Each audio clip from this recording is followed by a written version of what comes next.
So this is Senate Bill 93 from the 2025 regular session. I've talked with the previous bill sponsor, Senator Berg, and she was happy for me to take this on. Since Jennifer is a constituent, I also went to high school, and I've known Jennifer since grade school.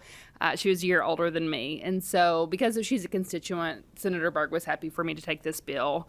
And I honestly, this passed the Senate 38-0. It made it through the House Committee for Health Services. But really, because this is a health mandate, I talked to Chairman Meredith about this, and I felt like it was a better fit to be in banking and insurance. And so Jennifer, who's here via Zoom, I'm going to let her talk. She is much more educated on this, as well as Dr. Moats. But I just wanted to be able to kind of set the table and share what was going on. And I appreciate you all being on. Just again, try to keep it brief. We've got about 5 minutes. We're going to go over, but that's fine. But try to keep it brief, 5 to 7 minutes if you can. Okay. Yes, can everyone hear me? Okay. So I'm Jennifer Hughes, and my 6-year-old son Everett was born with hearing loss, and I'd like to share our experience that we have been through as far as hearing aid coverage. So he received his first pair of hearing aids at 2 months old, and we realized how important they were immediately because he was finally responding to sound. His hearing aids have given him access to sound and music, the ability to interact with others, and the opportunity to be successful. Everett is now in 1st grade and is part of the primary talent pool. And if you're unfamiliar with what that is, it's a group of children who demonstrate performance at exceptionally high levels because they are able to learn and comprehend at a faster pace than their peers. And I give credit to his hearing aids that have allowed him access to sound, because without that access, I feel like he would have more difficulty achieving his full potential.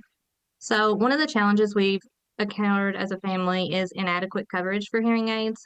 When Everett was 3, his audiologist recommended upgrading his hearing aids and recommended a pair that cost $5,000.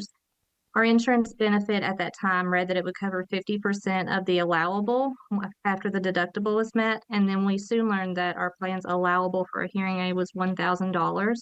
And it's common practice to balance bill the patient the difference in the cost of the hearing aid and what's allowed by insurance. So long story short, we paid $5,000, which was required upfront before he could get the new hearing aids. Only $2,000 of that went towards our deductible and out of pocket, and then insurance didn't pay anything towards the hearing aids. So I know in the analysis before, it was estimating like pre-mandate insurance is covering 50 to 70%. I mean, in our case, and a lot of people that I've spoke with, it's not covering anything. I think part of the problem is current legislation doesn't set a minimum coverage. It says, up to $1,400 per affected ear. And that's where this bill will help set a minimum coverage to help with that cost of the hearing aids. So, and I guess I'll let Shelley talk.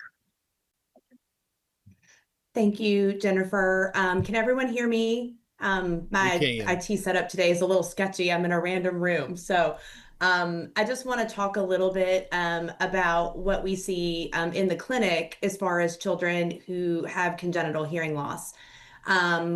Each year, there's about 53,000 babies born in Kentucky, give or take, if you look at the last 5 years of birth records.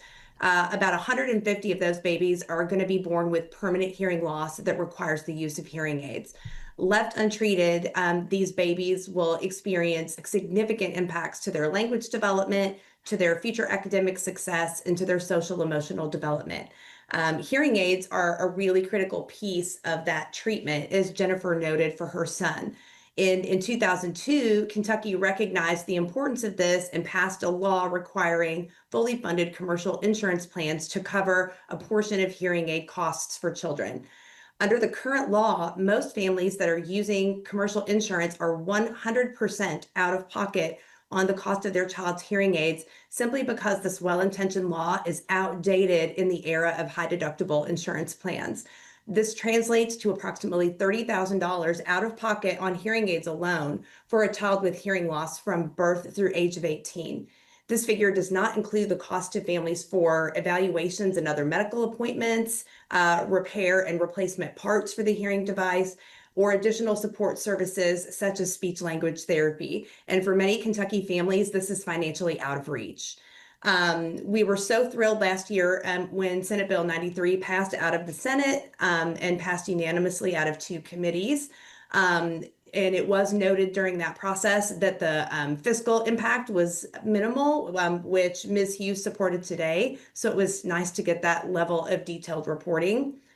Updates to the current law would increase the coverage amount from up to $1,400 per year to a minimum of $2,500 per year every 3 years, provide for periodic review and update of the minimum amount by the Kentucky Commission for the Deaf and Hard of Hearing to maintain adequate coverage for hearing aids over time, and eliminate cost sharing for families.